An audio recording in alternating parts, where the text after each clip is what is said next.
The road has been a life-changing place for Bob Mortimer. It brought him to Washington State. It also took away most of his body. The road is also where Bob is about to face his greatest challenge, a challenge no one thought possible after a devastating night over 25 years ago. I should not have been alive. When Bob moved to Washington in his teens, he found the best way to fit in was by tossing a few back.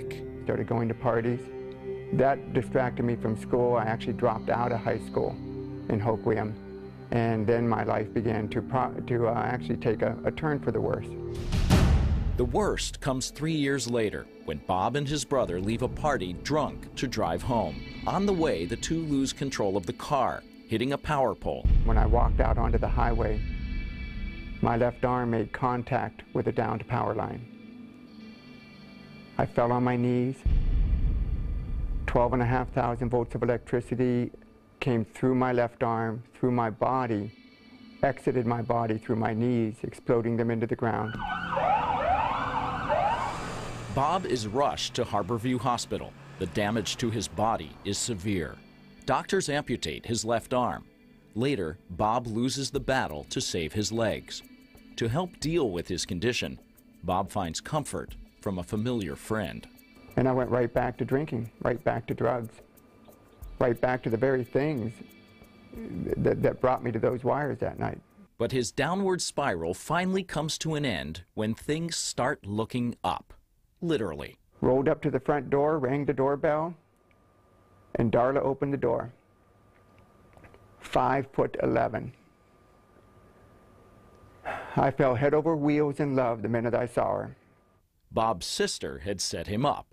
Though they date, Darla can't get past his seedy lifestyle. I didn't feel like our relationship could really go and take off anywhere because we had totally different lifestyles and different goals in life. That all changes after Darla talks a reluctant Bob into going to church. What I found that morning was hope, and hope actually gave me courage to do something more with my life. The change is immediate. He quits using drugs and alcohol, goes back to school, and eventually becomes a minister, a father, a role model. Good morning! He now makes over 200 appearances a year sharing his story, like this one at Redmond High. Judging other people. There's a lot of satisfaction in a young person, a teenager, coming up and shaking your hand and saying that what you told me today just changed my life. Thank you, Mustangs. You've been a great audience. Thank you. Thank you. Now, Bob is about to embark on a new road, one that will test him and his family, too. You know, wonder what it would be like to actually pedal across America with my family.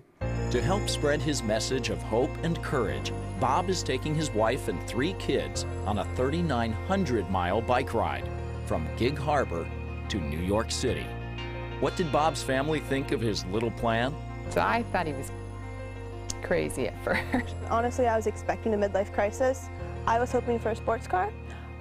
This was the result instead. So eventually, the family gets on board. Now, the Mortimers are busy training, packing, I am curious about this road. And planning for their 4-month trip. It just ended up being a bigger project than what I might have imagined that first time I got that thought. Safety is Bob's biggest concern, but for a man pedaling with only one limb, special equipment is needed too.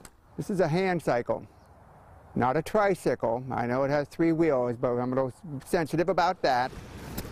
He plans to travel about 40 miles a day, a total that's sure to wear on his body. I would be lying to say, you know, that it is not a strain on my arm and my shoulders. Despite the daunting plans, Bob has faced greater odds before. We're committed. We can be overwhelmed and still not quit. That one won't take 100 pounds. From despair to inspiration, Bob Mortimer's road of life has taken many turns. And though there are mountains ahead, Bob believes that with faith, family, and friends, no obstacle is too big to conquer. The mountains are hard going up, but you get the reward going down the other side.